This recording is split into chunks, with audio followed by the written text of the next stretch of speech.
Good morning and welcome to Backchannel. It's 9 o'clock on the nose here in Los Angeles, California. I'm Anthony Davis and spend a couple of hours with us here as we kind of get to know each other, spend a bit of time talking through the news, looking through what's happening across the US and also, sharing in some Backchannel love. That's what we do. You can send messages, you can jump onto our dashboard, you can send us some texts, however you want to do it. If you want to, if you have an Echo Show, I always recommend the Echo Show. Such a great device. It's like a little, it's like a little speaker with a screen on it, so you can see this show. And Wilma's there right now, and Wilma can see the show, so if you want to do the same, that's fine. Wilma says hi. You can just wake up your device, say the word say, and then your message. You're also welcome to follow the show on YouTube. We're streaming there as well. And if you don't have an Echo Show and you don't want to talk, then you can type. Go to backchannel.tv. And that's a little web chat. You can put it into any browser on your phone, on your laptop or desktop. We're going to look through the morning papers this morning. We're going to discuss some of the biggest stories making the headlines right around the United States. Let's jump straight into the LA Times this morning. A very harrowing photograph of a mall in Ukraine destroyed by missiles in Kiev. The attack killed at least 8 people, officials said. The headline, "No surrender," Zelensky says. Yes, international outrage, it says, mounted on Monday over medieval scenes of suffering in Mariupol, a strategic southern port city that has defied demands for surrender despite a ferocious Russian siege that Ukrainian officials say has trapped thousands of civilians and left corpses lying in the streets. As Russia's devastating onslaught in Ukraine neared the 1-month mark, Ukrainian President Volodymyr Zelensky said Moscow was apparently willing to lay waste to the entire country to force his government to capitulate, something he declared that he and his compatriots could not do. In the capital of Kiev, wreckage still smoldered after a major shopping mall was hit by missiles on Sunday, killing at least 8 people, according to Ukrainian officials. In the Black Sea port of Odessa, authorities said residential buildings in an outlying area were set ablaze by airstrikes. I mean, this is it's just crazy, isn't it? Oh, Nervous Bear is with us, and Stacey as well. Hi, nice to see you both. This is something that is, the imagery that we're seeing now, it's just unprecedented, isn't it? To see a kind of modern city just destroyed like this. I sometimes think to myself, is Putin even talking to the people on the front line? Are the generals and Putin communicating? And of course they are. Of course this is coming from Putin. I mean, they've been called a dysfunctional military. But, they seem to be winning. Slowly, but surely. Also on the front of the LA Times this morning, Omicron BA2 leaves experts worried. Coronavirus cases are on the upswing worldwide, prompting some officials to warn that California could see increases this spring because of the Omicron subvariant BA2, even though cases of the strain have so far been modest in the state. Well, the World Health Organization has recorded the increase, a first week-over-week increase in global coronavirus cases since late January, with cases rising 8% compared with the previous week, with infections up in parts of Africa, Asia and Europe. Officials say they wouldn't be surprised if new cases climbed again in the US and in California this spring. They're testing wastewater now. I think it's very interesting, because people are not going for tests as much, and, people have kind of got coronavirus fatigue. So they worked out that through our waste, the COVID is present in our waste, and so they're literally testing wastewater all over the country now. And they'll be able to see where the spikes are, and arguably it's more accurate, because it's passed through us. Apologies if you're eating your lunch right now. So, that's the Omicron variant BA2, which is leaving experts worried. Rising cases around the world may presage in a surge in California. A photograph of Ketanji Brown Jackson on the front of the newspaper. It says Jackson vows to be independent. Judge Ketanji Brown Jackson, Biden's historic nominee to the U.S. Supreme Court, promised on Monday that if confirmed, she would seek to make the words "equal justice under law" a reality for all Americans. She called herself an independent jurist who followed the law and pledged to defend the Constitution and the grand experiment of American democracy that has endured over the past 246 years.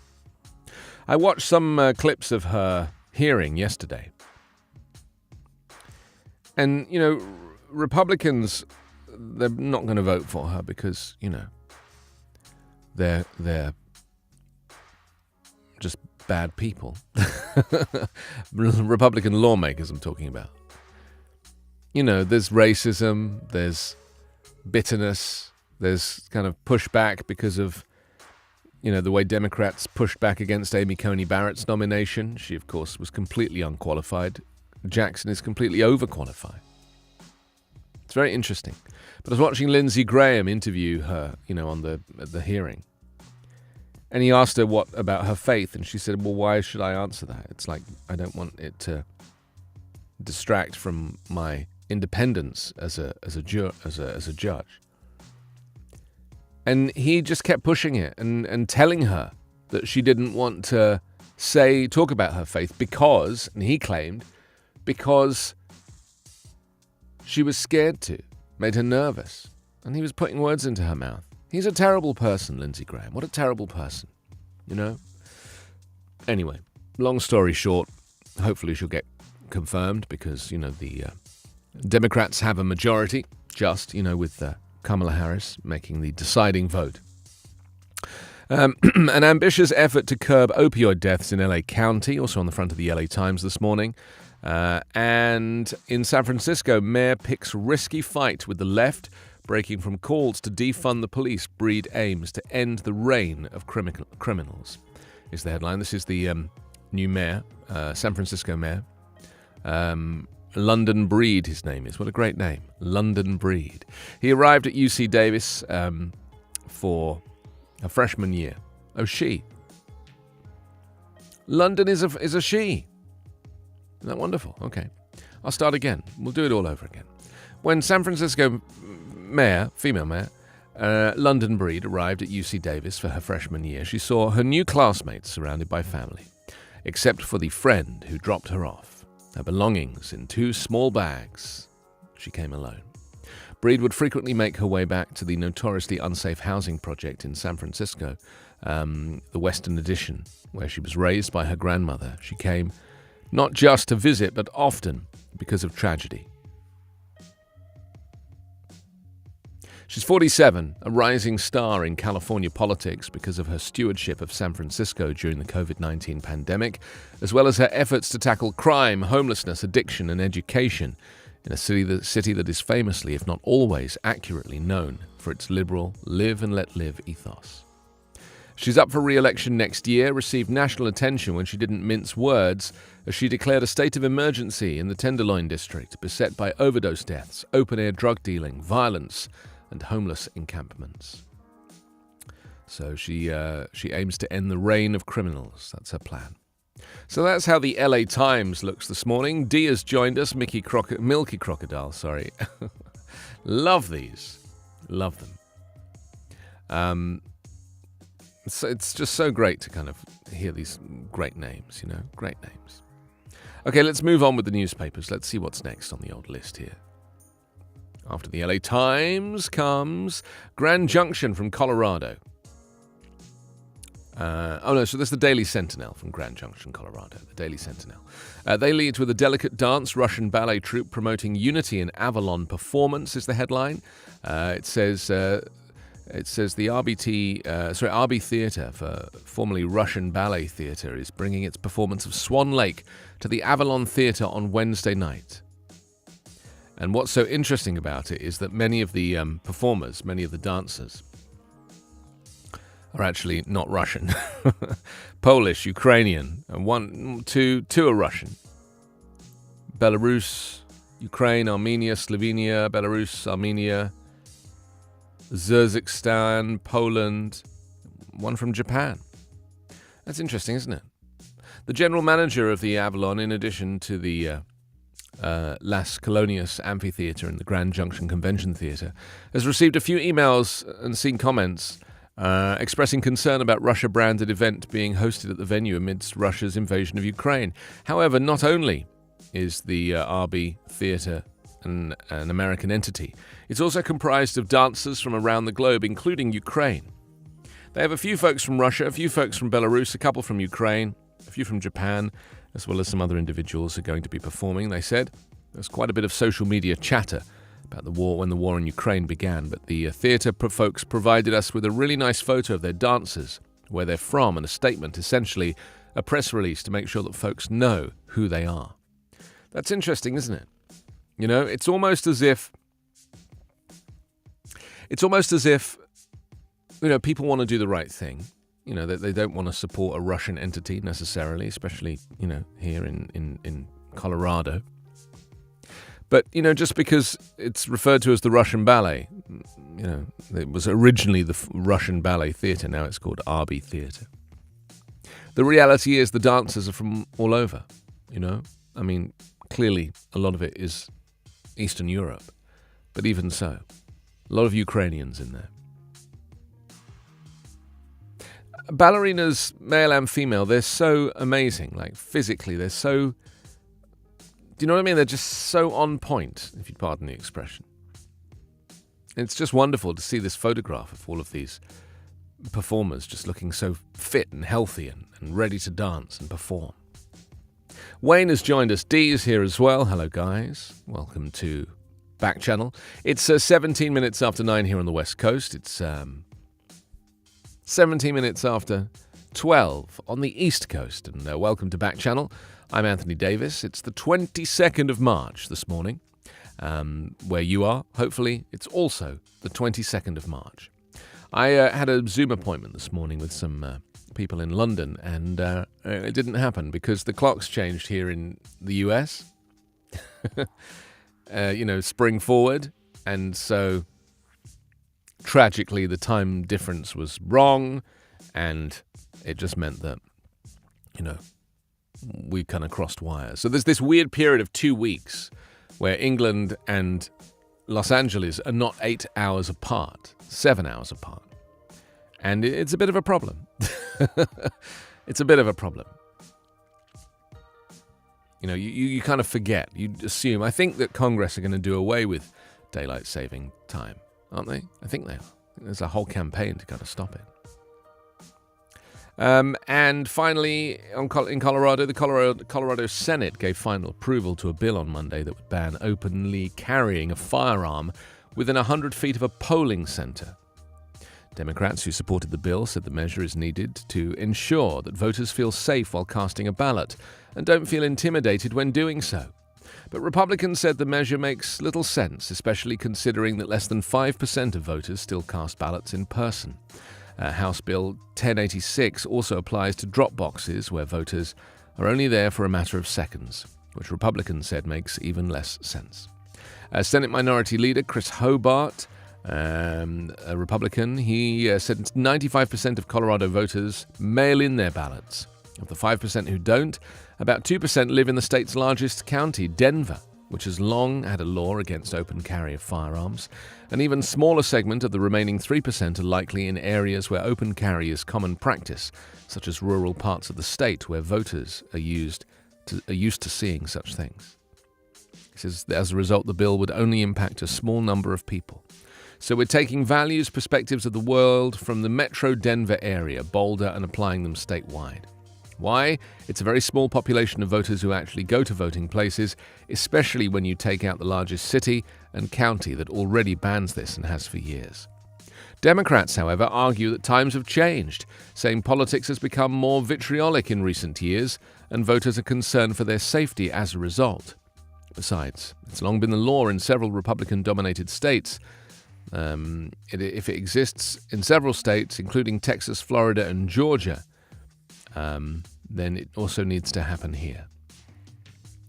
I mean, the idea that a firearm could go anywhere near a polling place, anywhere in the country, is just jokes. It just makes no sense to me, you know? And they're right, the Democrats are right. As, you know, people are more divided and there is this kind of vitriol towards people and, you know, a polling place is a perfect place for a shooting, if that's what someone chooses to do, you know? I don't see how banning it's going to make a huge amount of difference, but they're certainly going to ban open carry. The Valley News this morning, It's of biblical proportions. This is bus routes adjusted. Emergency crews face obstacles as quick thaw wrecks roads. This is the ATV carving up its way into a muddy road off of Route 113 to carry a patient to an ambulance. Schools suspended bus service on gravel roads. The mud on some back roads swallowed up the stone that road crews poured. It's of biblical proportion, said Tim Murphy, the chairman of the Royalton Select Board of this year's mud season. He's lived 5 miles from a paved road for 26 years. And his former neighbours say the mud has never been so extreme. He's been grappling with some survivor's guilt now that he lives on the South Royalton Green. I mean, I just don't understand why they can't, pave the roads. I mean, how is it that there's just such little money for this? Mud roads. Also, report urges changes at WRJ-VA. This is White River Junction, of course. A new report recommends that White River Junction VA Medical Center close its emergency department and instead opens an urgent care service. Emergency services for veterans would be diverted to community providers in the region, according to the report. I mean, again, I just sense that some counties and some states are so underfunded and are so mismanaged. West Virginia's like this. It's like the second poorest state in the world, in America. And yet, all the senators there, what's his name? Joe Manchin. All that Joe Manchin seems to care about is protecting the oil and gas industry. But in terms of child poverty, in terms of the housing crisis, infrastructure, it's a disaster in West Virginia. People are so poor. They even have food deserts. Do you know about this? It's massive. You just can't get fresh food. A photograph of Ketanji Brown Jackson, also on the front of the newspaper, arriving for her confirmation hearing before the Senate Judiciary Committee yesterday on Capitol Hill. So there we go. That's the Valley News this morning. And next up is the Mail Tribune. Let's jump in there, see how that looks. You Can't Trust Us is the headline. Local student reporters dig deep thanks to outreach from the Southern Oregon PBS station. That's nice. And Jackson pledges to decide cases without fear or favor. Yes, Ketanji Brown Jackson, Supreme Court nominee. She pledged on Monday to decide cases without fear or favor if the Senate confirms her historic nomination as the first black woman on the High Court. She's 51. She thanked God and professed love for our country and Constitution. In a 12-minute statement to the Senate Judiciary Committee at the end of her first day of confirmation hearings, nearly 4 hours, almost entirely consumed by remarks from the panel's 22 members. Republicans promised pointed questions over the coming 2 days, with a special focus on her record on criminal matters. Democrats were full of praise for President Joe Biden's Supreme Court nominee. With her family sitting behind her, her husband in socks bearing George Washington's likeness, Jackson stressed that she had been independent, deciding cases from a neutral posture in her 9 years as a judge, and that she is ever mindful of the importance of that role. I think it's wonderful. I think she's amazing, and I it's just a shame there's not more of her, as in more of her on the Supreme Court, because it's still going to remain stacked in favor of conservatives, of course. So that's some of the newspapers this morning, Travis, thank you. I've just received that. Do you want to pop in and we'll have a little chat and then we can kind of talk about stuff, because we've got lots to get through this morning. I would love to. This afternoon. Welcome. Thank you. Travis is producing the show in a very small box. A very small box. It's a little too poorly lit for my taste. One second. It's okay. I mean, you could pop up into a larger box if you want to. I mean, don't feel that you have to be stuck in the corner like that. It's, this whatever, is my whatever safe makes you space. happy. Safe space. Yeah, I understand. And is that an acoustic curtain you have behind you? You could call it that. Some might also call it a moving blanket.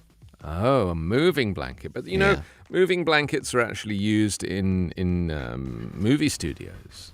It's almost the same product to line the walls Yeah. of the movie studios, isn't it? So it is an acoustic blanket.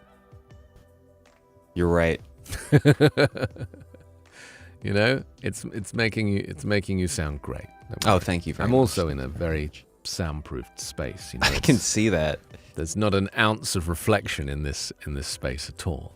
No, is that I've been in some spaces like that, and I feel like that it almost changes your perception of human speech. It's Explain. so dry and immediate. When you say something, Yeah. it comes out, and then because there's no reflections, really, Yeah. it dies. Yeah, that's kind of interesting. I mean, most of the stuff I say dies, so that's I'm kind of used to that. But I really feel like this space that we are kind of any soundproof space. To me, I'm so used to. I spent my life existing in these types of spaces. Really? I literally because I was on the radio for 20 years. And so this is kind of very normal to me. To be in a space like this. To be kind of isolated, quarantined. When the whole world went into quarantine in 2020, I was like, I've been in quarantine for 20 years. It's like it makes no difference to me. This is just Wednesday. Yeah, exactly. That's It's very.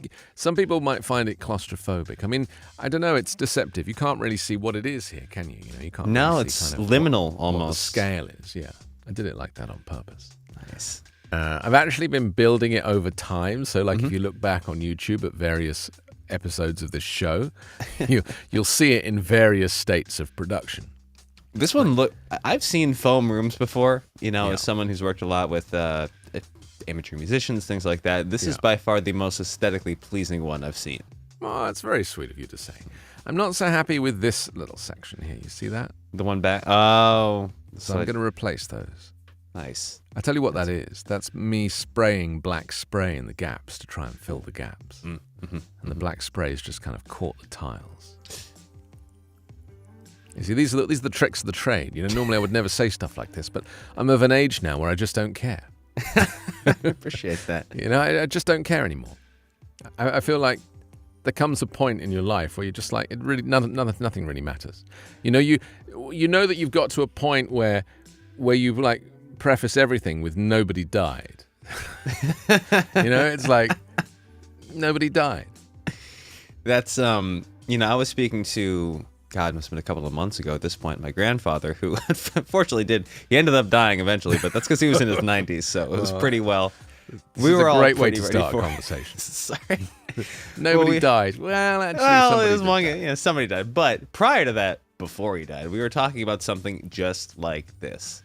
Right. And the sentiment that I'm trying to, I dare not misquote him, but it was something to the effect of, you get to an age, like you say, you get to an age. He got to, from his perspective, it's an age where, it's like, did we make it through today? Great. Yeah. Everything else was fantastic. Yeah. We got up, we got dressed, we fed ourselves, we did what we had to do, we went to bed. Can't ask for more. Anything else is just splendid. I feel like your perspective on what's important changes over the years, and you lose that kind of. I'm not very materialistic anymore. I think I used to be a little bit, but now I'm really not. And buying good stuff, just buy good stuff and have it last. What's the last thing that you bought that you felt, I may never buy this again? Or is there something that you were like, I need to get this, I'm going to get something I need to... Actually, this is a two-part question. One, do you have anything a recent example of those purchases? And two, are you at the point now when you want to get something, if you need to get something, do you do an undue or large amount of research making sure that it's something that will last? Because I get caught in that trap. And I'm not sure if that's very good question. Well, I have kind of some strange shopping habits. People think I'm strange. Oh, good. Cracked an egg here. All right. I've only bought clothes in the same store for 17 years. I'm right there with you. What Right? store? Can you not guess by what I'm wearing? I realize that, if you find a store that works for you, and this store is Japanese and they have them all over the world, they're very cheap. You probably know what it is now. I believe I'm also wearing a black t-shirt from maybe that store right now. Interesting. I have only shopped in that store for 17 years. And I realized that the time that you would spend like looking for clothes in other stores and trying stuff on, and I'd always end up back in Uniqlo. So I was like, well, I'm just going to shop in Uniqlo for a while. So that's what I do religiously. And I just, they have a relatively good ethics policy, because obviously I care about stuff like that in terms of their environmental footprint. They're actually the largest retailer in Japan. And not just Japan, but in the Far East. I mean, they're pretty much the largest retailer. Wow. Americans don't kind of get it, really, because it's, there's only like 3 of them here in Los Angeles. Yeah. But it's such a great store. So that's my rule for clothes. And then I shop on Amazon for pretty much everything, but I never buy new from Amazon. Because are you aware that Amazon has a warehouse where you can buy returned goods and used stock? I've seen their used stock occasionally as an option, but I never really bothered with it. I only buy the used. Huh. Because if you think about it, the used stuff, if it's not bought, is only going to go to landfill. Right. And I don't want to be responsible for kind of stuff being buried and rotting in the earth. So, a lot of the stuff is just box damaged or returned, Right. And so pretty much on every product on Amazon, if you scroll down, it'll say new and used from, and then it'll have a price that's much cheaper than the regular price. So you save between maybe 10 and 50%, depending on what the item is. And what I do is I wanted a rug for my living room, and it was about $80. And I put it in my basket, and I followed the Amazon warehouse, which is volatile pricing, changes depending on the stock. And I kept it in there for so long that it went down to $17, and then I bought it. Please, take this rug. Somebody Right? buy this rug. Literally, it was just like that. And so now if my kids, as they did, tipped a red-based smoothie all over it the other day, Oh, no. I'm like, doesn't matter. $17 rug. That's setting yourself up for success emotionally, and I appreciate that. It's about removing stress from every situation. So everything I own is used. Used stock. This microphone, which is my favorite, the RE20. It's a classic designed in the 1950s, used by Stevie Wonder on most of his albums. This was from the Amazon warehouse. Really? Yeah. And somebody had bought it and returned it, and probably played with it and stuck it back in the box. I saved about 22, 23% on the retail price. I gotta have to keep that in mind. I'm a Craigslist hound myself. Everything around me in my immediate vicinity I've gotten through Craigslist, which is adventurous and also a discount. But comes a certain point where I grow tired of driving to Topanga to haggle a guy down. I understand. Yeah, so I'm going to keep that in mind. The fact that you can get a deal on things like an RE20 is massively interesting to me. Well, yeah, and then you can get rid of that awful thing that you're talking into. It's a 7B. What's it? Okay, fair. I mean, if you want to have a conversation about this, you're going to lose, my friend. I know. I live lose. by an airport. I need a dynamic microphone. Yeah, this is a dynamic microphone, but it has some color. Yeah, It's a little color. It also doesn't require a pop shield, as you can see. So anyways, I was having a pretty good day up until about 20 seconds ago. How about you? Everyone uses the 7B, and I just don't understand it. It really is the least exciting microphone. I've been collecting microphones since I was a kid, like it's a hobby of mine. Oh, I feel so bad for the listeners. This is about to be a whole thing. I have maybe like 60 mics in my collection because I collect them. Oh, wonderful. I was watching the Beatles documentary, the new Get Back thing from Peter Jackson on Disney Plus, and they were talking into Shure Unidyne 3s. Right. I have one of those, an original, with the original plug on the back of it, in perfect condition, from the 1960s. That's incredible. I love it. I collect. I have all of them. And so, but the SM7B, it's an absolute turkey of a microphone. It really is. And for some reason, people bought it in, especially gamers and YouTube stars. And it's so huge and it's so ugly.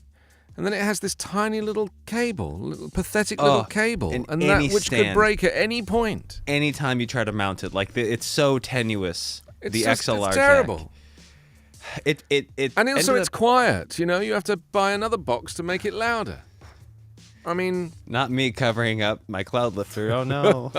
And even still, you're right, because I'm running it through at least 3 or 4 stages of processing, which you would do, but it's like the work you have to do to make this thing sound unique. It drives me up the friggin' wall. Now this you might like. Ooh. What is this? This is becoming like a kind of, microphone teach-in. This is the RE320, which is the newer version. This one is made in America. This one is made in China. And they wanted to make one that was a modern version, because this was designed in the late 50s. Right. And this was designed in the late 90s, early 2000s. And it's a much brighter, hotter sound. And it's amazing. Cheaper as well. So you should maybe get a 320. Keep that in mind. If you're really interested, you just have these around. You planned this. You saw this yesterday. Well, this is what it's like. This is the. Any guesses? Oh, that is the that's the Rode NT2. Well, NT1. NT1. But so it's not the NT1 A, right? Not the NT1A. No, that one is made in China. Yeah. NT1A. This is the NT1 that was made in Australia. That's the single that has one polar pattern, right? If I'm not mistaken. It does, but does it have a? I think the 2 has the switch. Yeah, on it. It doesn't have a switch on it. Yeah. So, I could talk about microphones for the whole. I mean, we're not going to, obviously, because it's some people might not be interested, but there is a fundamental difference between all of them, and it's their character. Yeah. And this is like a classic announcer's microphone, and you can't fail to sound great with it. It just sounds great. You've convinced me. But you should get a 320, because I know the sound that you like. So you like a bit of processing, and the 320 will work better for you. I appreciate that. I wasn't even aware that it was there. I'm going to keep that in mind. You can get one for $190. Oh, are you kidding me? Done. Seriously. Yeah. Oh, sold. Yeah. You can sell your one for about $350. Get rid of it. Yeah, you see, I just made you some money, Travis. Isn't that great? Wow. Changing lives. This is incredible. I also feel like the aesthetics are very important, because the thing is, you have to get quite close to your one. Whereas if I move this right back here, notice that nothing changes in terms of anything, volume, frequency response, nothing changes. Can bring it right in, nothing changes. Can move it right back, nothing changes. You can't do that with what you've got. This is a design called Variable D. It uses all of these little holes down the side to enable the removal of the proximity effect. Yeah. So it's designed so that I can look around and I can do all this different stuff, and my voice character does not change. That's interesting. I knew it was famous for that, but I had no idea there was an entire design around that. Yeah. It's all the design. Wow. It's called Variable D, and it's the same on the RE320 as well. That's fantastic. Which you're about to order on the Amazon warehouse. There may be a tab open. There may be a tab open. Yeah, the RE320, I recommend it enormously. I must have converted. I have a friend who used to do the breakfast show on K-Rock here in Los Angeles. Mm-hmm. It was called the Kevin and Bean Show. Are you aware of this? Oh, yeah. And so Bean is a very good friend of mine. And in fact, he moved to London when I moved to Los Angeles. Weirdly. And he's doing a podcast and stuff, and I was looking at, and he was using a Procaster, which is a terrible microphone, and I was like, why don't you get one of these? And he's not technical, not interested, Right. So I told him to get a 320, which he did. Mm-hmm. Changed his life. It's like he actually looks forward to talking into it, You want to look forward to talking into something. You want to hear something coming back at you. You won't need 5 channels of processing, my friend. Just keep it neat. It just is. It just is. Wow. But I've converted maybe half a dozen people now people I kind of knew who were using the wrong mic, and I recommended the same mic to all of them, the one that I'm recommending you. Appreciate And they all have had this huge, it's been a wonderful shift. So, it's interesting, and that's why I love watching Backchannel, because I love watching different microphones in use, I like seeing who's got what. I'd love to know what Hal is using, because his is not in vision, it's out of shot. No, I know it's on the table because it makes a lot of noise when he bangs the table. Yes. What's he got down? What's the guy hiding, for goodness sake? It's a USB microphone of honestly suspicious. It's kind of Chinese copy of a copy. Yeah, and you know what? It works. It gets. It doesn't the job sound done. too bad, but it's quite noisy on the desk. No, but I'm just very. That's one of the reasons why I'm into Backchannel, because it's very interesting to me to see what kind of kit people have brought in, and how different voices sound on different mics. Yeah, 100%. And I just love that. So I have to use this one for voiceover work. This is the one that I recorded the latest Nike commercial on. Would you believe? Ooh, there it is.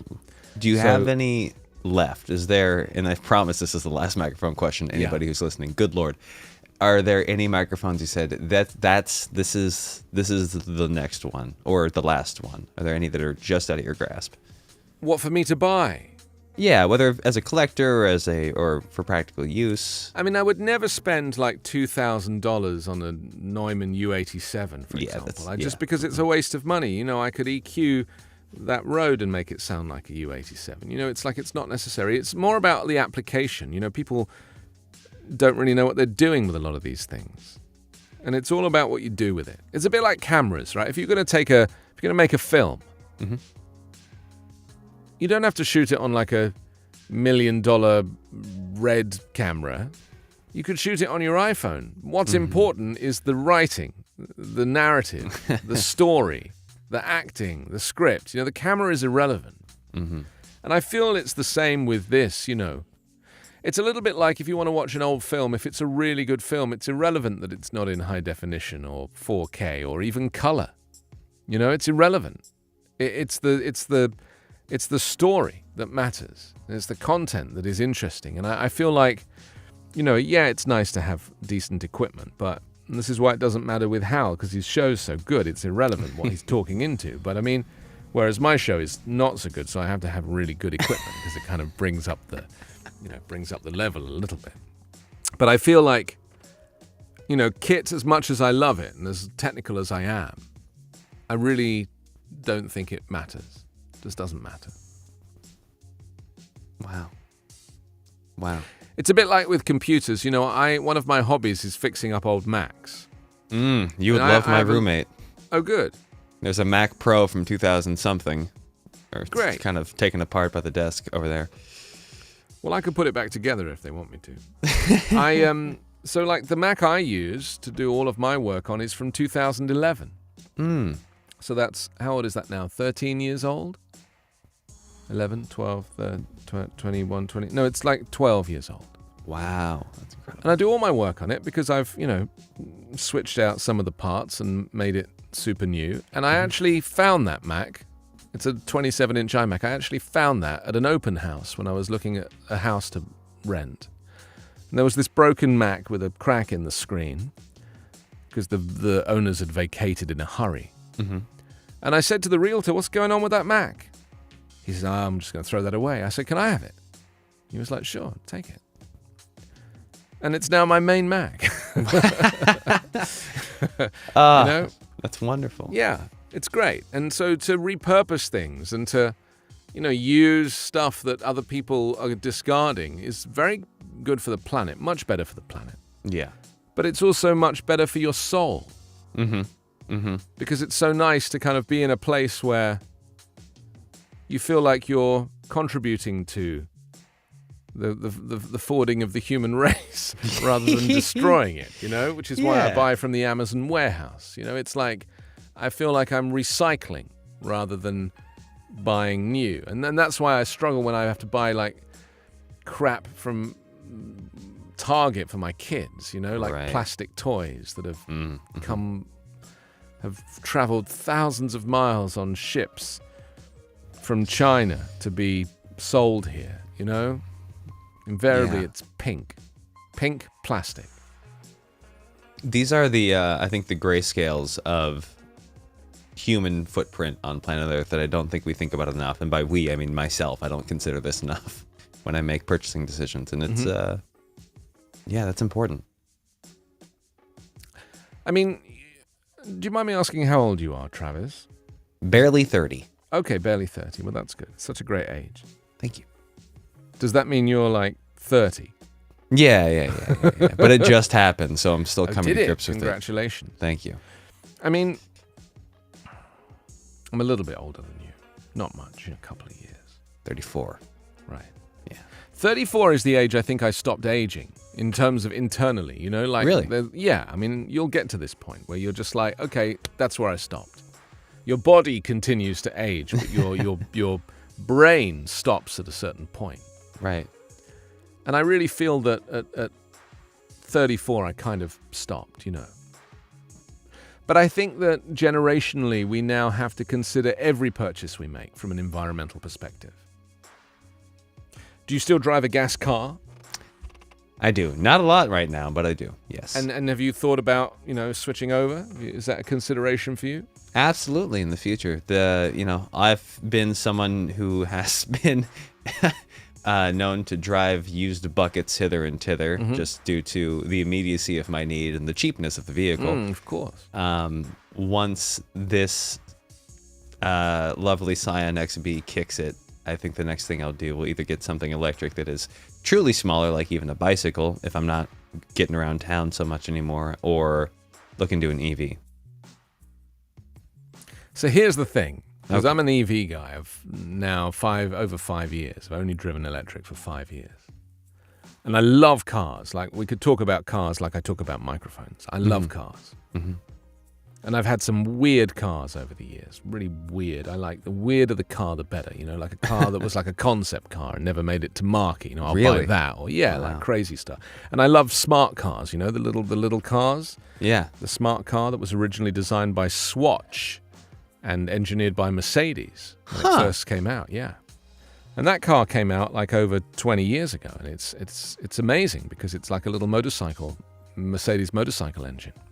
In recent years, Mitsubishi kind of started to make it for them instead, so you had a little Mitsubishi engine. But it was always a 699cc engine in the original smart car. Wow. Yeah, and That's then a it little thing. it went to 799, and the current one I think is 999. Ooh, getting some real. And they make a little electric one now as well.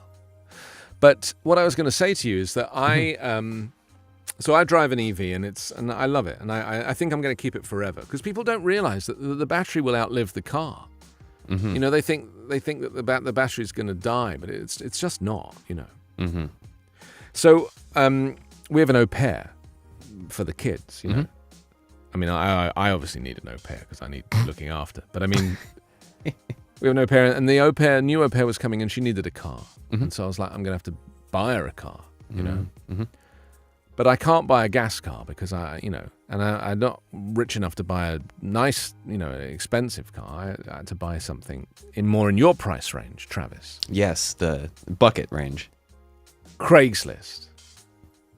Used EVs. Talk to me. Really? Okay. Okay. I mean, this is a whole new subject that you weren't expecting, but I'm No. telling you. So I bought the Consumer Report Show. I bought a used electric car on Craigslist. The guy wanted $5,000 for it. I offered him $4,000, and he took it. To say it was in showroom condition is an understatement. This is it literally looked like it had just come off the forecourt. Really? It's a Nissan, 2013 Nissan Leaf. Oh, I love fully those. electric. $4,000. I bought it in September. And I mean, admittedly, the prices of used cars have gone up a lot since September, so it's probably worth double that now. But that was a deal. That was the deal of the century. I mean, in English money, that was £3,000. And it's such a good car. I drive it myself. It's such a good car. The only limitation is that the battery technology in 2013 was not great. And so it'll only do like 50 miles on a charge. Right. And then when you come home, you have to plug it in. But it's zero emissions. It's a 5-seater. It's a kind of space-age looking thing, bit weird. Got satellite radio. I mean, like, what more do you need? $4,000, Travis. I'm a huge fan of cars like the Nissan Leaf. Specifically, I drive a 2006 Scion XP. I love cars that are pinnacle of the year they were made. Yes. Where it's everything 2013 is in that car. Right. Anything you could associate with that year. In 2006, the Scion XP, anything you could associate with 2006. There's an auxiliary jack for what feels like the first time. Yep, love There's that. a small analog button by the floorboard that changes the color of lights down by the foot dash. Love that. And just everything about it screams exactly when it was made. I feel like it's the same with the Leaf. You know, there are elements of it. It looks very Japanese on the interior. But it's still a modern car. The Nissan Leaf was the first mass-produced electric car in the world. Really? Yeah. It came out originally in 2009. And so most of the cheap models you'll find now are 2010, 2011. And the battery technology wasn't great. And then in 2013, they did a new battery chemistry. So if you can find a 2013 or newer one at a good price. Oh, and the other thing about buying used electric cars is you don't have to worry about high mileage like you do with a gas car. That's correct. Because, of course, there's no parts to go wrong. There's no oil. There's no gas. There's no water. There's no transmission. There's no engine. There's no alternator. There's no exhaust. There's nothing. I mean, there's literally nothing. There's just a battery, which is sealed. There's an electric motor, which is sealed. And then there's a... what's it called? The converts this energy into that energy. And the... oh, goodness. See, I worked... Not an alternator. It's got another word. I worked at a Tesla dealership for a time when I first moved to Los Angeles, and all of this stuff is escaping me, which you would have done very well at, by the way. Yeah, I'm sure I would have done. But, so there's no moving parts, really, in an electric car. So you don't have to work. So the car I bought had about 83,000 miles on it. And that's just a number at that point. Well, it's nothing. I mean, the only thing that will affect is the battery health, and the battery health was still really good. So it was a great car, and it's still going. You know, still driving it, and it'll. And I'm actually now considering, because it was so cheap, paying to put a new battery in it that does 160 miles range. Wow.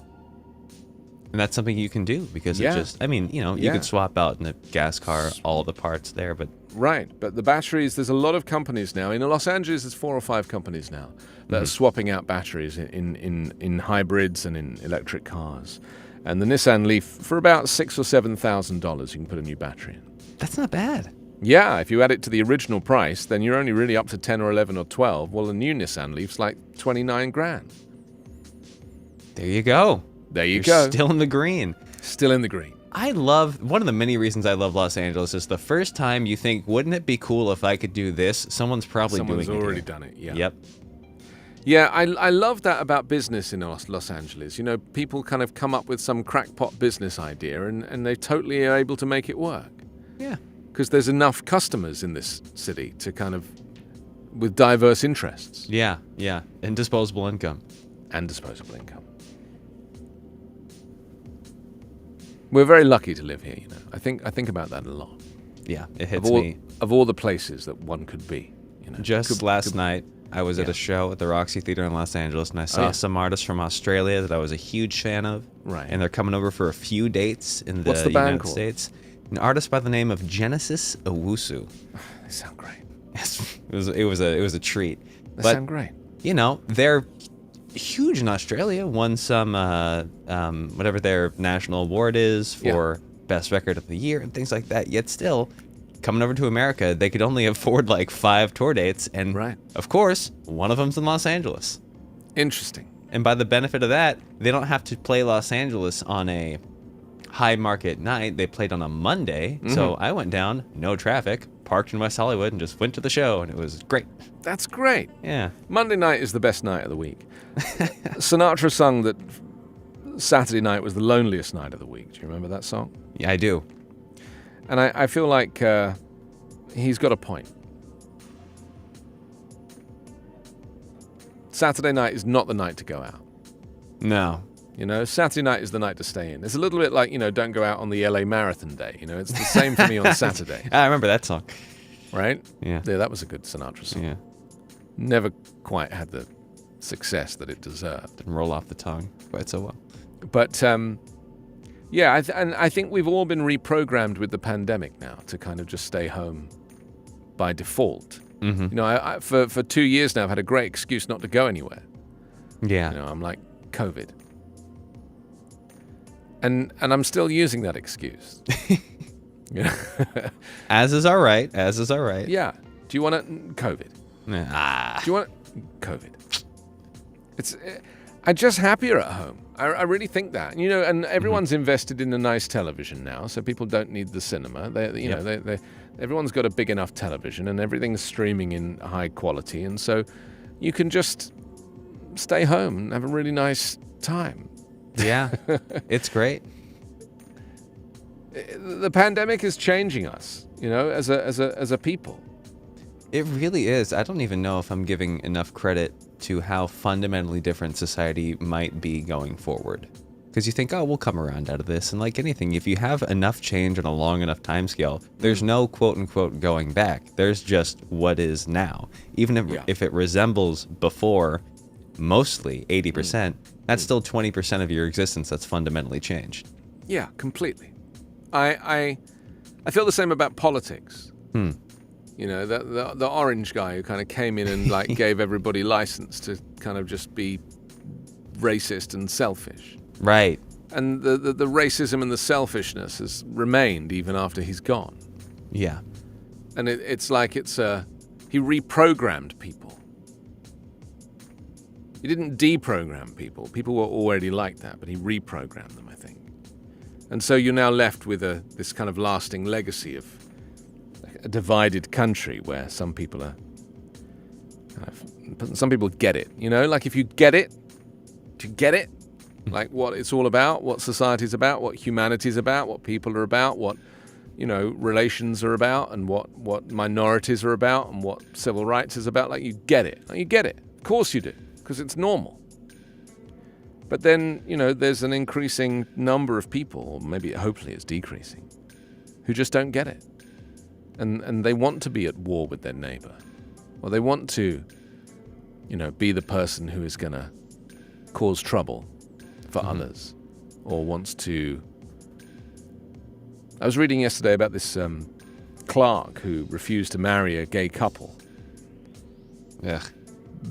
Because she said it was against her own beliefs. And she lost the court case. Okay. And it's like, why do they even need a court case for that? She just doesn't get it. I think that is an interesting question. I've thought about that a lot. The bureaucracy of justice. Yeah. And despite something being fundamentally, not even morally, because that's subjective to an extent, but legally correct. Mm-hmm. Someone can still make an emotional argument, which is immediate. They can deny the marriage immediately because that's their emotional argument. They can make that. And in order to right that wrong, you have to do this whole thing. You got to go and do the whole thing. And it really, not to say crime does pay or anything like that, but it certainly can make it seem not worth it sometimes. I understand someone who be like, well, I don't want to deal with it because it's going to take too long to prove her wrong. I'm just going to go get married somewhere else.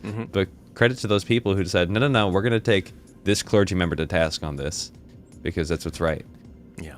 Yeah. It's such a shame, that people just don't get it. Life really is it doesn't need to be difficult. We don't need to be segregated. Even by territory, I often think about that, The dinosaurs, they roamed around this country. They didn't be like, oh, look, I'm in Alabama. The Like, open carry laws are different here. One thing science shows, dinosaurs had no concept of Alabama. This is true. Yeah. Although there are a few dinosaurs living in Alabama. But I just, sense that humans have come in and they've drawn these lines and they've created these constructs, religion or belief systems or, organizations, to become more tribal. The tribalism is like the fundamental flaw of humanity, in my view. A bit like this celebrity is the pox of success. I think it was Harrison Ford that said that. And so, we're just like living by other people's rules the whole time. And really, if we got it, like if we all get it, we don't really need borders. It's just they need to somehow control these populations because people are tribal, so they need to draw boundary lines and they need to protect people from each other. And it's because we're all such savages. Yeah, and if we just coexisted, we wouldn't need any of those things. That's remarkably true. And if you think about, on a long enough time scale, if you are so separate from another part of the world, another group of people for so long, of course you're going to develop, you're likely to develop radically different ideas on how the world should work, and it's asking for conflict. This is true. And then, look at Ukraine. This is the result of this, right? It's the result of people. Have you noticed it's always men that cause the trouble? Yes. It's very interesting to me. If like during COVID, the countries that were run by female leaders didn't kind of have the same craziness. On a less political level, even just, I believe it was last week, I read an article about how the Disney Pixar film Turning Red had an all-female development and production team, and they said this was the smoothest this has ever gone. Right. It was incredible how much time we had. Yeah. I really enjoyed that film. I've seen it twice now. It's a new Disney movie about a kind of adolescent girl coming of age. It's very, very clever. I mean, outside of the themes, the kind of themes of facing your period for the first time. The metaphor is obviously for that. But outside of that, it's a really good monster movie. Huh. Okay. Right? Yeah. It's a really good monster movie. Yeah. And I highly recommend it. Not necessarily twice, but, it's definitely worth watching once.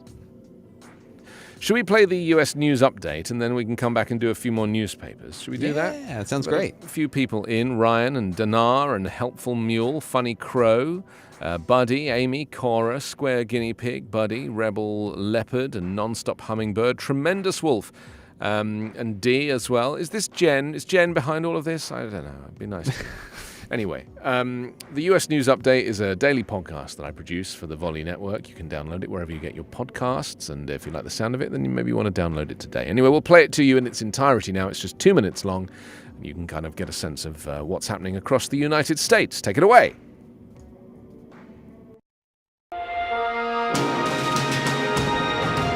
It's Tuesday, March 22. From the Volley Network, this is your daily US News Update. I'm Anthony Davis. If confirmed as its first black woman, Justice Ketanji Brown Jackson would add not only racial and gender diversity to the U.S. Supreme Court, but would also bring a varied legal background, including a stint representing low-income criminal defendants. 51-year-old Jackson served early in her career as a Supreme Court clerk for Justice Stephen Breyer, whose retirement announced in January created a vacancy on the nation's top judicial body that President Joe Biden picked her to fill.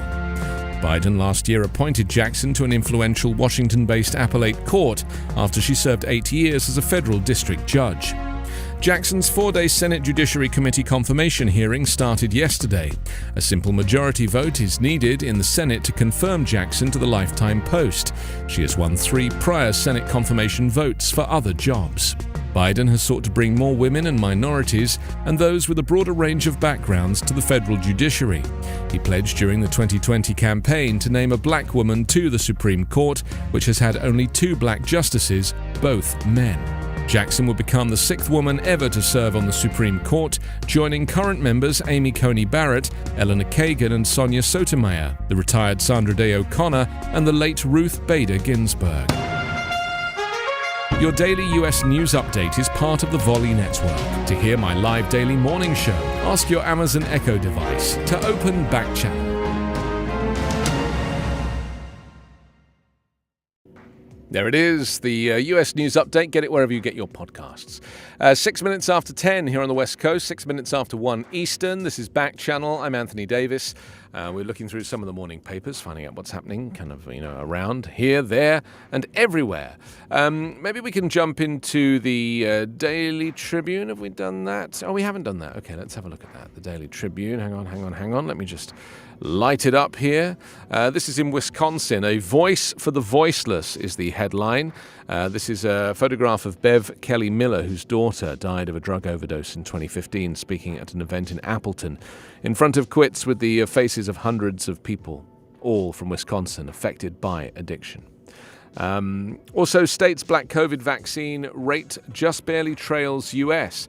Yes, in a country where roughly 17 million black Americans, 41% of the black population, are fully vaccinated against COVID-19, Wisconsin's black vaccine rate slightly trails the US. A high-ranking black health official with the state's health department hasn't given up hope. Jasmine Zapatar grew up in Milwaukee in the 53224 zip code, to be exact. In her 9 years working in the medical field, she's seen how a variety of factors, including misinformation and historical factors, can breed apathy in the black community when it comes to healthcare. The trend has been especially visible and perhaps dangerous during the COVID-19 pandemic, which is now entering a third year. And also, Evers calls out Natural Resources Board. This is Governor Tony Evers. He's expressing frustration with members of the National Resources Board who failed to pass standards for forever chemicals, leaving Wisconsinites at risk of consuming the contaminants.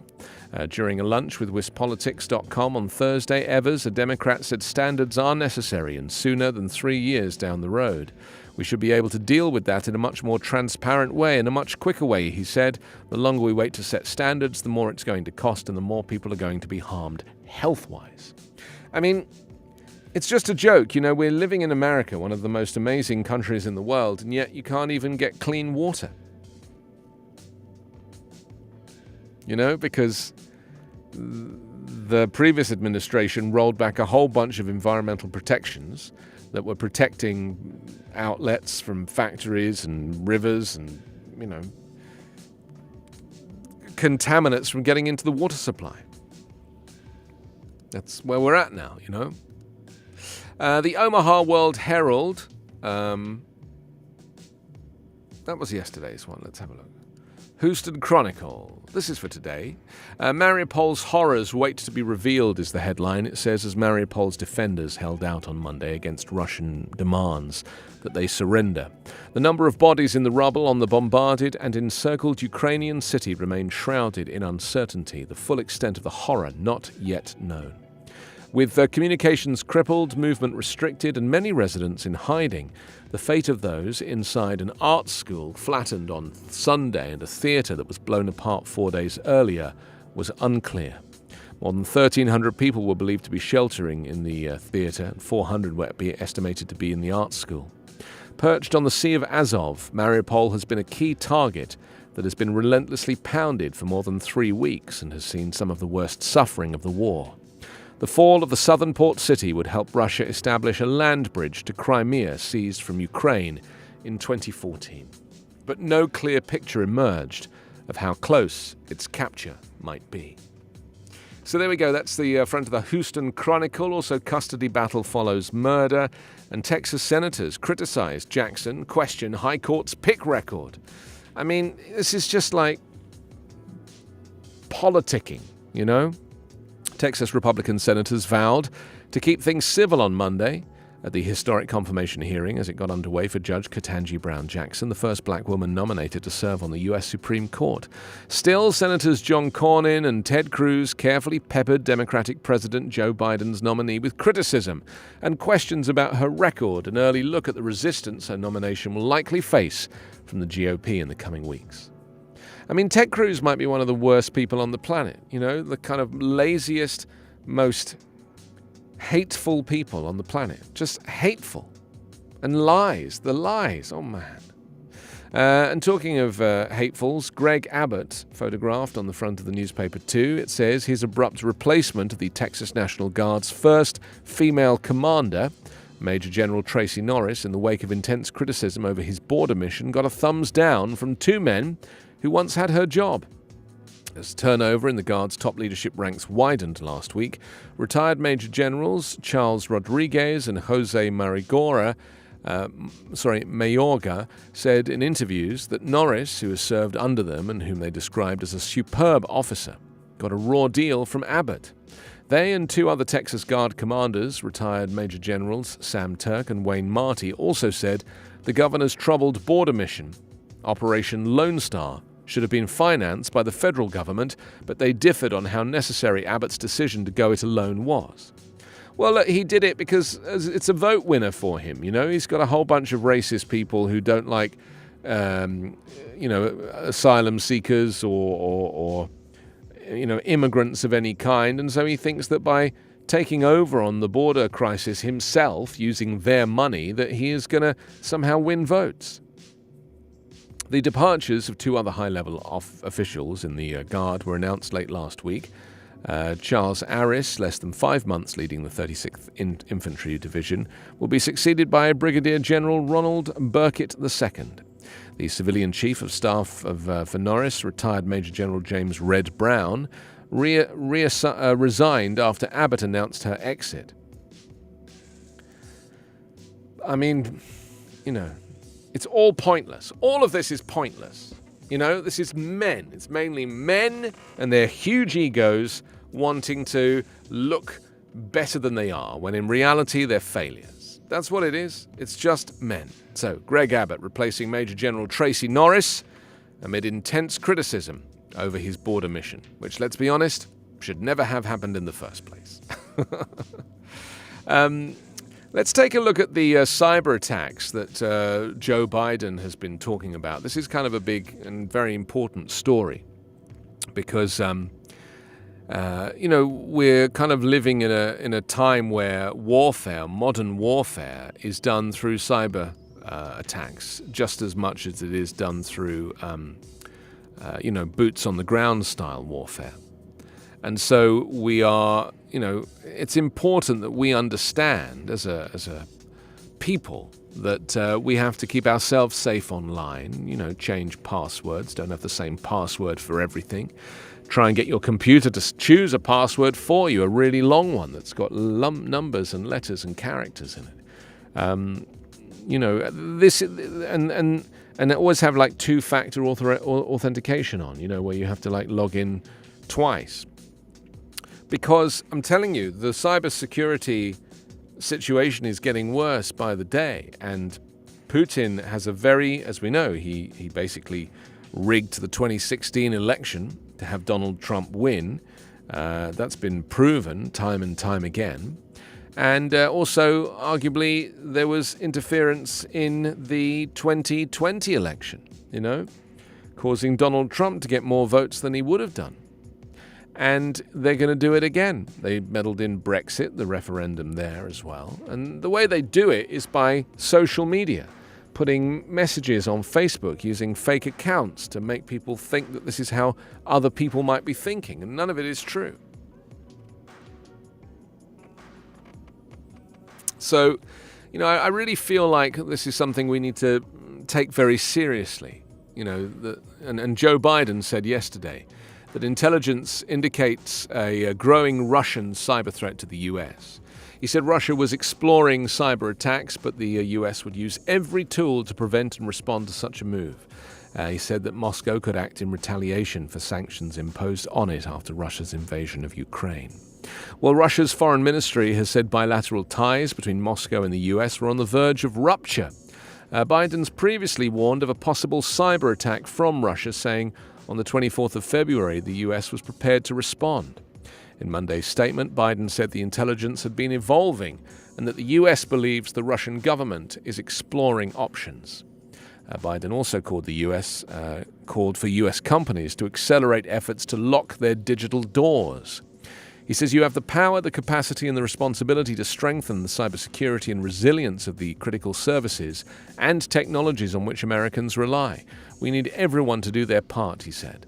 Biden said the potential malicious cyber activity could be prompted by the unprecedented economic costs caused by economic sanctions imposed by the West.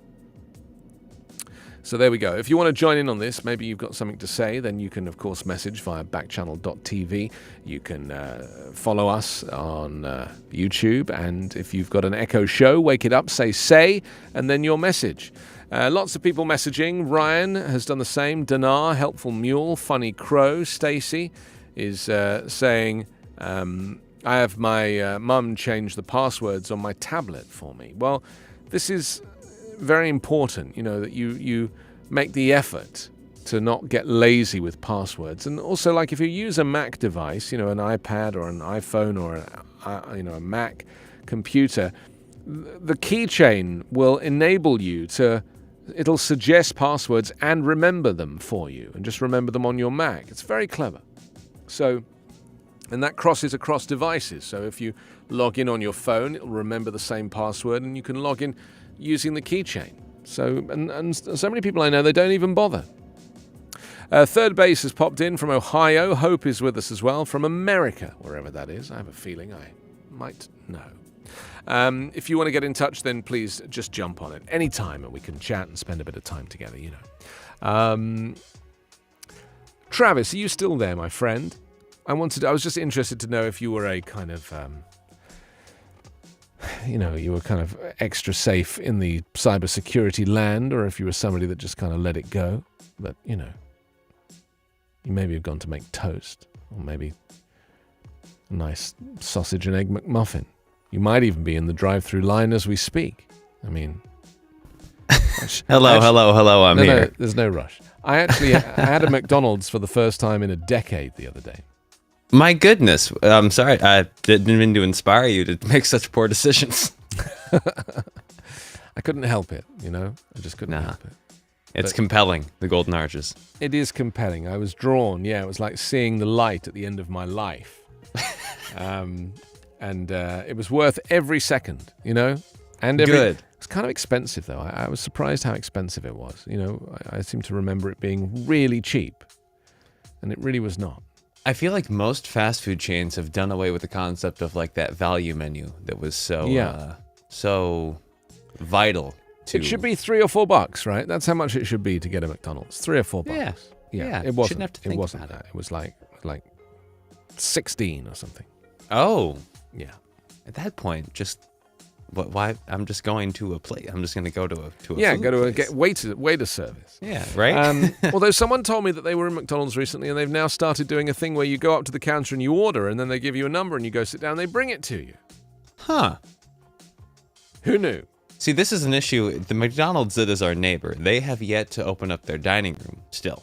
Which, everybody's So taking they're just doing the drive-through. Just doing the drive-through. You can walk in and order and get the food there, but you cannot sit down to eat it there. They have not yet reopened their dining room. Which one is this? Where is this? This is the corner of Airport and Manchester in Los Angeles, right by the airport. Yeah. And this is a tragedy, not for me. I'm fine. I'll get a coffee once in a while. But my roommate, one of my 1,000 roommates, is a writer and would use the McDonald's to do his writing. For the Wi-Fi. We had not so much. We have the Wi-Fi there just for the ambiance, I guess. Yeah. So much so that he would say, "I'm going to my office," and he would get up, walk out the door, and we could see him walk across the street because through our kitchen you can see the McDonald's. We could see him walk over, sit down, and he'd be there for maybe 4 or 5 hours just writing. That's so good. Yeah, we could wave at him. That's really cute. Yeah, so he's still forlorn. Every day he'll look and see, and he just goes, "I can't believe it. Every other McDonald's is open. What's going on? They hate me."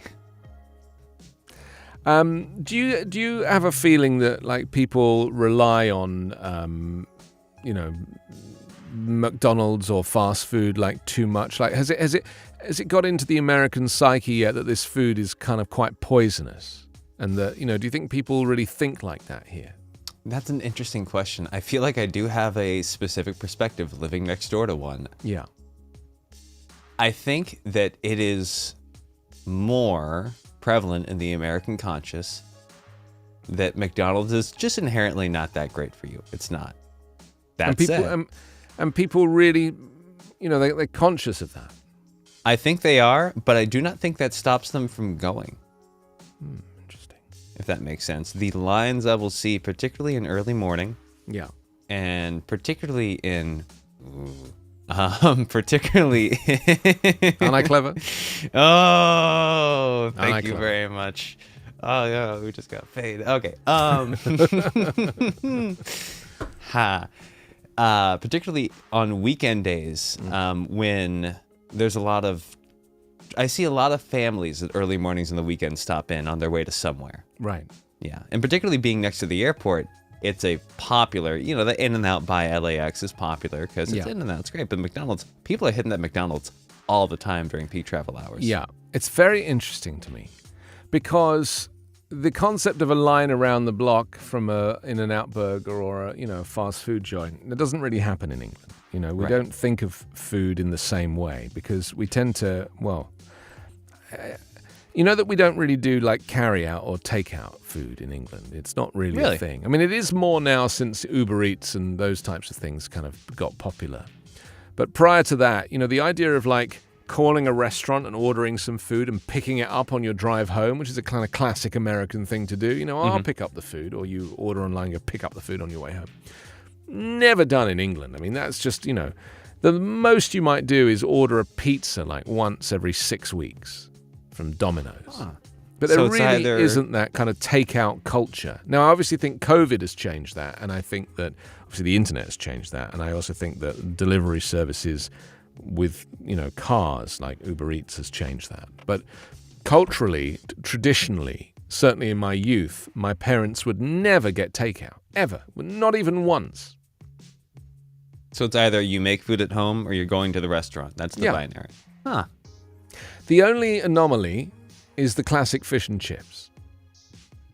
Because fish and chips is like a British culture. And a fish and chip shop, culturally, you go in, you order cod or haddock and fries, big, thick cut, English style. They're called chips, obviously. To you, that's a potato chip, but to us, it's a big fat steak fry. You call it a steak fry. Exactly. But it's better than a steak fry because they're all misshapen. They're cut in like crazy ways. Really? So they all are different. And they put vinegar on them and lots of salt. And I miss it. I haven't yet found that type of fish and chips here in the Americas. Maybe someone could recommend somewhere. There's got to be somewhere in Los Angeles where I can get a classic British fish and chips. Anyway, long story short. So, you would go out to the fish and chip shop, or one of you would go to the fish and chip shop and grab, and they would wrap it in paper. Mm-hmm. And you would bring it back, and you would never put it onto a plate. You'd eat it out of the paper. And that was and then you could screw up the paper and take it straight outside to the trash so the smell didn't stay in the house. So that was a staple, and a lot of people would do that on a Friday night. Mm-hmm. That would be like fish on a Friday type thing. I like that. But, like the roast meal that you guys might have on Thanksgiving or Christmas, every Sunday. Wow. Every Sunday. Oh, I got to move. That sounds great. Every Sunday. I became like an expert at cooking the Sunday roast. I could cook for like half a dozen people in like half an hour. I had it wow. done. I had a system, What's the... what do you feel like is the most critical step in preparation for feeding that many people? If there is one, or if there's a couple, if you're like, all right, this isn't going to go unless this happens first or second. Well, because timing is everything, isn't it, with cooking? I mean, I've cooked for like 25 people before, and I love it. I really thrive off of that level of pressure. Mm-hmm. Enjoy it enormously. But I think the hardest thing is, timing everything so everything comes out hot. And the moment that you're starting to cook a meal like that for that many people, you basically run out of oven space. I mean, that's really the issue, isn't it? It's like so you have to think, whereas before I might cook a certain thing in an oven, then I might need to use the stove to cook something that traditionally I would use in the oven, and then you maybe steam something. So you're making like best use of the equipment. So that's really the hardest part of it is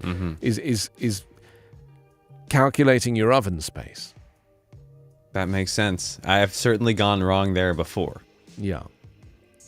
Ugh, cold sides. Nobody wants that. Nobody wants cold sides. Have you ever had a traditional English roast? I've not. I wouldn't even know what animal it was. Leprechaun. Wow. You have a choice of 3. So it could be roast beef. Mm-hmm. It could be roast chicken. It could be roast turkey.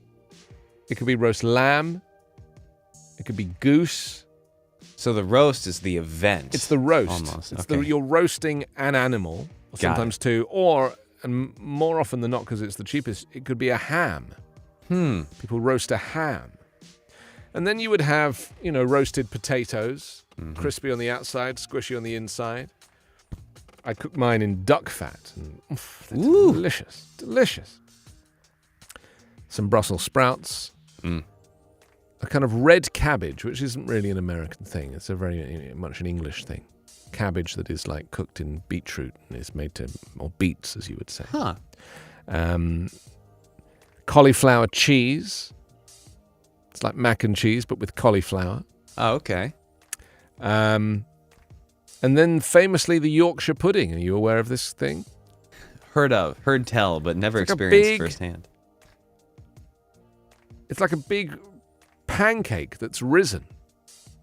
And in Yorkshire, where it's from, they would make a big one that was round, that looked like a kind of hat, or a bowl, I should say a bowl. Sure. And they would serve the food in it, Oh, interesting. and then you would eat the bowl. So you would put your roast beef and your Brussels sprouts and your potatoes and all of your vegetables, some carrots and gravy, and all inside a big Yorkshire pudding, and you would eat it, and then you would probably eat the bottom of the middle of the Yorkshire pudding, and then you would eat it all, and then eventually you'd eat the sides of the Yorkshire pudding until everything was gone. Wow, And that you would sounds go to wonderful. Yeah, accurate, but that sounds great. Yeah. That sounds Yeah. absolutely wonderful. That's It's wonderful. I have some heritage in Yorkshire. I don't know through what, but my one of my last names for my mom's side is Butterfield, and following the line down English. there, apparently that ends up on some dairy farm somewhere in I have Yorkshire. no doubt. Yeah. Yeah, I've spent a lot of time in Yorkshire. It's pretty cool up there. People are very warm and friendly. Very nice. nice. It's, it's just an interesting part of the world. But, yeah, I just feel like the diet, the American cuisine, is tragically designed to make people ill, and to be ill in a country that has no healthcare system just seems to be a bit of a Yeah, kind of Really, double yeah. negative. really shooting ourselves in the foot there. Which then some Right? people do that too, and then they have to go. Get That's healthcare true, elsewhere. they do. And well, Dick Cheney famously did it. Yeah, and Ernest Hemingway. Yeah. Yeah. But I really feel like of all the countries where people should be overly healthy, it should be a country that has no healthcare system. Yes. You Yes. Which that's a reason why I do enjoy living in Los Angeles, because if there is a city in an area that seems to be ahead of the curve, feels pompous, but advanced in its concept of healthy living, as with anything, you Yeah. could find it in Los Angeles. People are very fit here. I think a lot of people are actors, so they need to look good, and they Yeah. need to, they're constantly seeking self-improvement because they blame themselves if they don't get a part in a show. So they're just like, I must be because I'm too fat. And they already weigh like 125, and it's like, Yeah. how much more weight can you lose? It's not going to change the fact that you can't act. So I feel like, yeah, you're right. LA is a great place, and you can get kale on every street corner here. You could, and I mean, it gets to a point of parody. The first time I walked into an Erewhon, I thought I was in a joke. Yeah. And if you've been to an Erewhon marketplace before, I went to the one in Silver Lake on one occasion, and I blasphemed so loudly at the checkout because of the price when they rung it all up that I think I've been banned from all Air Ones from this point onwards. you're not missing much. It's incredible. It's like a Whole Foods jumped up its own rear end. Yeah. I'm aware of this. It's kind of wonderful, though. You know, that you thought Whole Foods was as good as it could get, right? You'd be like, it doesn't get better than that. And then Erewhon shows up, and you're like, whoa. But I mean, a slice of pizza is $175. Yeah. So yeah. you have to contend with the fact that you're investing in your own health. I never thought I'd have to finance lunch. Right. Exactly. It's like, do I have a sandwich or do I get broadband? Yep. Pick one. So it's interesting because I worry, this is why the pandemic was so badly affected here. And the pandemic was so bad in America. More people died in America than any other country in the world. You know that. It's like America handled COVID worse than any country in the world. And it's because there's no healthcare system here. There's healthcare, but there's no system. So, that's important. In England, you are given a number, an NHS number. So your healthcare is tracked by every healthcare facility in the country has access to your records. And they're all free. You can go into any hospital and they'll be able to call you up on the system and be like, oh yes, you had this, you did this, you're allergic to this, That's upsetting. I mean, that's wonderful. That's upsetting. I mean, for you as an American, mm-hmm. if you were in England and you felt ill or you had an accident or something, you could go into any hospital and they would treat you and they wouldn't even ask you for your number. I mean, they'd just ask you your name. They'd probably ask you your name and your date of birth and a contact number of someone else, next of kin. Not your number. They don't need your number. You're already in there. And then they'll fix you up, send you on your way. No bill, no credit card, no insurance, nothing. It's all part of the service. It's normal. The number of times I have been across from a new healthcare professional trying to explain the entire history of my life up until a certain point, trying to get to the bottom of something, and for them to say, oh, well, we don't really have, this is out of network or this is not in network. And just it's soul crushing to the point where I don't even know if I could joke about it. It's just absolutely, it's not funny. It's deflating. And I'm privileged. So I had my first interaction with the public healthcare system throughout the pandemic. I had to go in for something or another, and I went to a public healthcare facility because at that point, nobody was making any money. So I was on Medi-Cal. And even me, a relatively healthy, young, adult, it was so, as I mentioned, deflating. And then to be there amidst people that truly, truly needed help, like just so desperately and so immediately. And this is not the fault of any one person working in the facility, but just the impacted nature of that system and how few professionals there are and how little time they have for each individual patient. It's defeating. It's horrific. You're actually better off going to, because around a quarter of people in America don't have health care. And so a couple of times I've been to like immigrant health facilities in the valley. And they're so much better. They're not as high tech, but you just pay cash. This is how regular people do it, And the doctors are amazing. And so there is this whole kind of sub-world of healthcare that is being serviced to the community that is essential because, of course, most people can't afford to buy into huge healthcare systems, or they don't have jobs that afford them healthcare. And so, you end up having to look beyond that. And there are, if you go to like strip malls in the valley, you'll see like doctors, not an urgent care, but like a doctor, a family doctor or whatever. And, you can go register. You just pay cash. Huh. You were aware of this. You knew this already, sure? No, I didn't. No. You are. Well, where do you think your Mexican gardener goes to get health care? I had never considered that, unfortunately. Travis. I know. I'm trying. I drive a Scion XB, and I live by the airport. I don't know what that excuses me of, but I'm going to act like it does.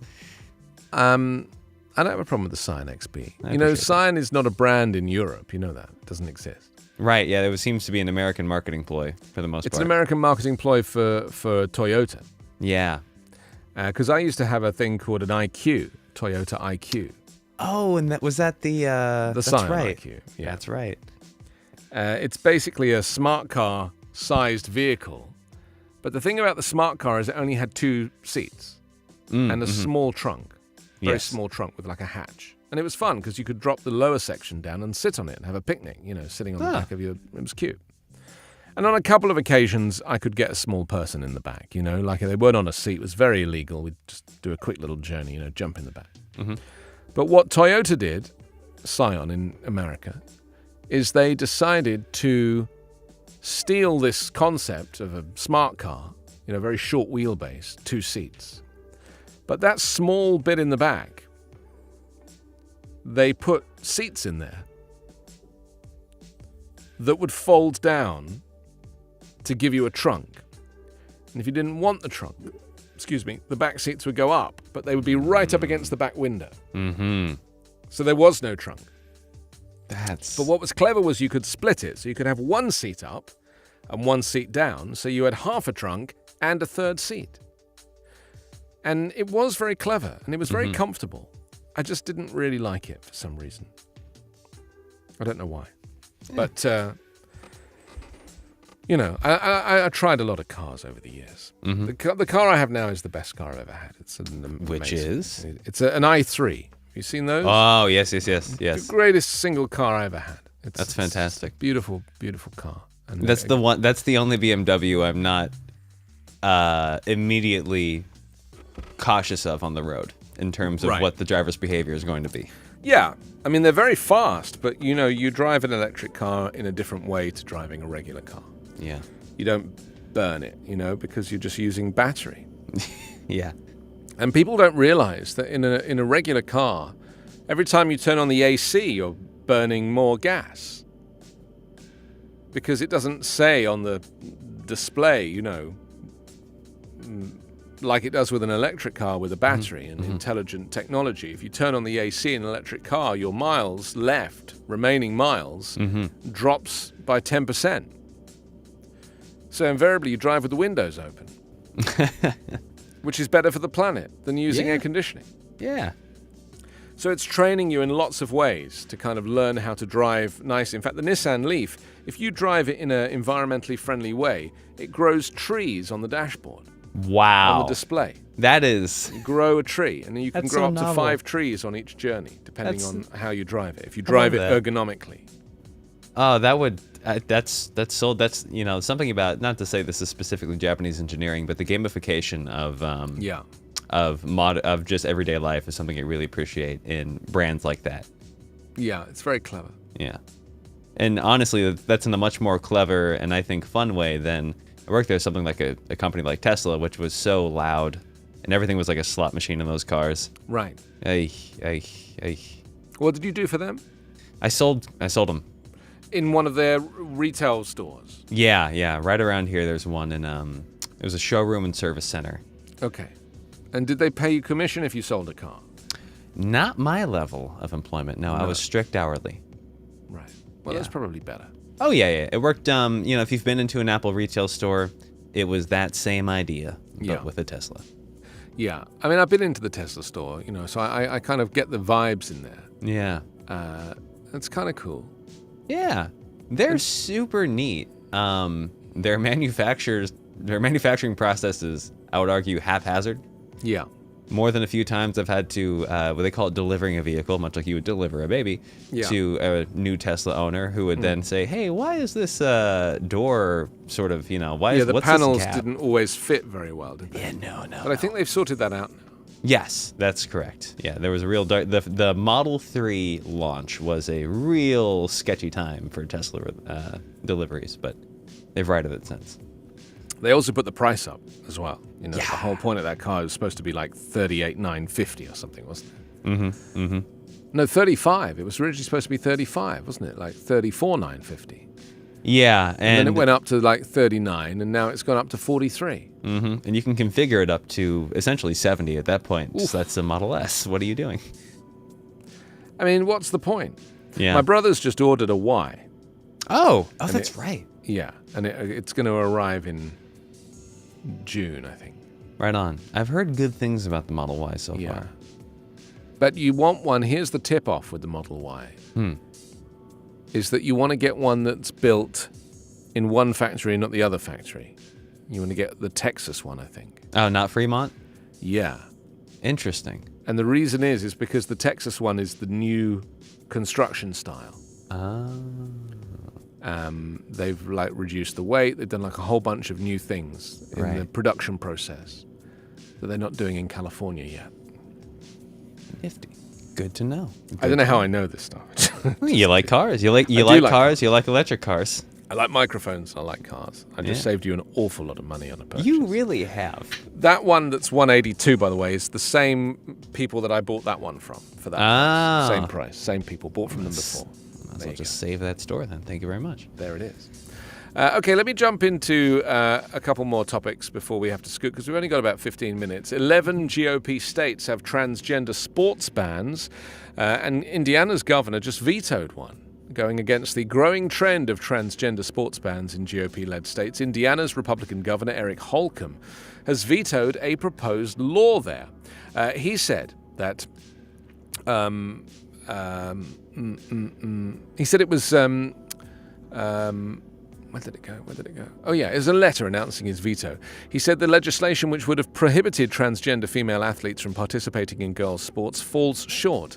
He said it was unclear if the procedures outlined in the bill would be applied consistently in schools across Indiana, and other states that enacted similar bans were facing lawsuits that in some cases stopped the bans from being enforced, he said. He added he was unconvinced by supporters' arguments that there is an existing problem in K-12 sports in Indiana that requires the government to get involved, and that there is a lack of fairness in female sports. He says, after thorough review, I find no evidence to support either claim, even if I support the overall goal. Opponents of the legislation cheered Holcomb's veto, saying the proposed law would have discriminated against trans kids. And this win wouldn't have been possible without the thousands of Hoosiers who voiced their strong opposition to state legislators and who showed up at the State House to oppose this harmful bill.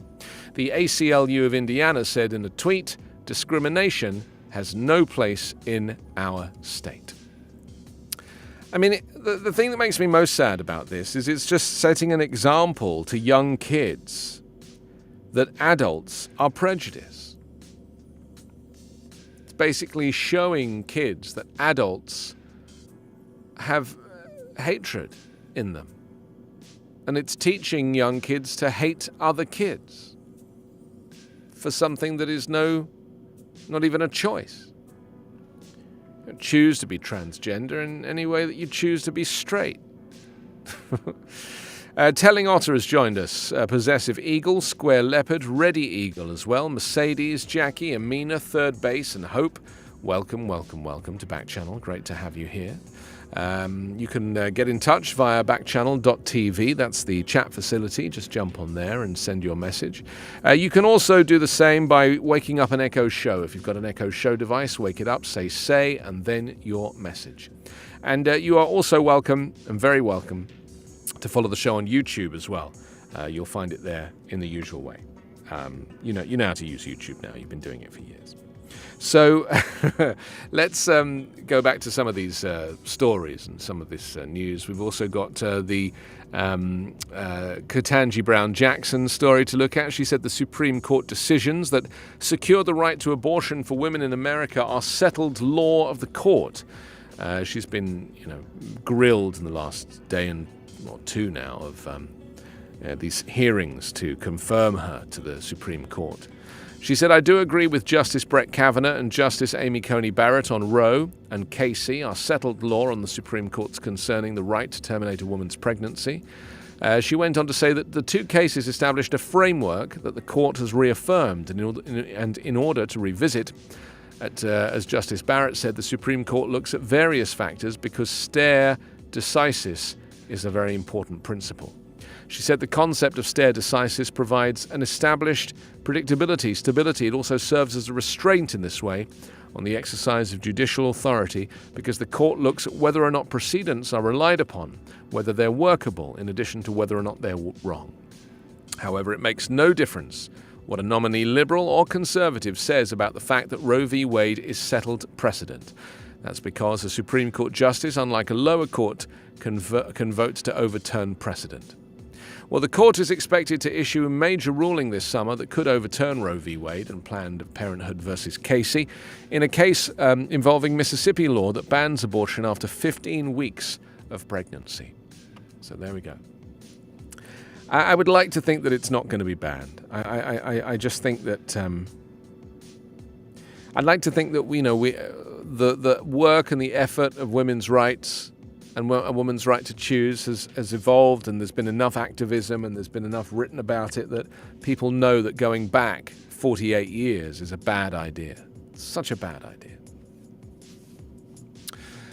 We also need to look at Women's History Month because we're at that point, in time now.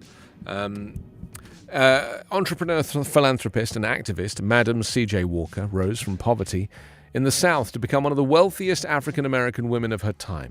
She used her position to advocate for the advancement of black Americans and to the end of lynching. Yes, this is Madam C.J. Walker, entrepreneur, philanthropist, one of the great Americans. And we're going to feature her today in this Women's History Month section. We love a section. She was born on December 23rd. 1867, on a plantation in Delta, Louisiana, one of 6 children of Owen and Minerva Anderson Breedlove. It's a good name, isn't it, Breedlove? They were former slaves turned sharecroppers after the Civil War. Orphaned at age 7, she lived with her older sister, Lavinia, and the two worked in the cotton fields, partly to escape her abusive brother-in-law. At age 14, Walker married Moses McWilliams, and when her husband died in 1887, Walker became a single parent of 2-year-old daughter Layla. Seeking a way out of poverty in 1889, Walker moved to St. Louis, Missouri, where her four brothers were barbers. There she worked as a laundress and a cook. She joined the African Methodist Episcopal Church, where she met leading black men and women whose education and success likewise inspired her.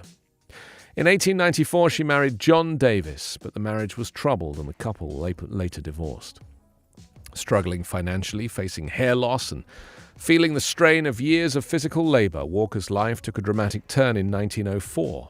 That year, she not only began using African-American businesswoman Annie Turbo Malone's great, wonderful hair grower, but she also joined Malone's team of black women sales agents. And a year later, Walker moved to Denver, Colorado, where she married Adman Charles Joseph Walker, renamed herself Madam C.J. Walker, and with $1.25 launched her own line of hair products and straighteners for African-American women. Madam Walker's Wonderful Hair Grower, it was called. Isn't that great? Initially, Walker's husband helped with advertising and establishing a mail-order business. After the pair divorced in 1910, she relocated to Indianapolis and built a factory for her Walker Manufacturing Company. An advocate of black women's economic independence, she opened training programs in the Walker system for her national network of licensed sales agents who earned healthy commissions. And she employed 40,000 African-American women ultimately, women and men across the U.S., Central America, and the Caribbean. She founded the National Negro Cosmetics Manufacturers Association in 1917. I mean, she's a tour de force, She's one of these people who I think, her name might be missing from history, modern history, to be able to reference her. But it's so important that we kind of remind ourselves of these types of people, in this case, Madam C.J. Walker.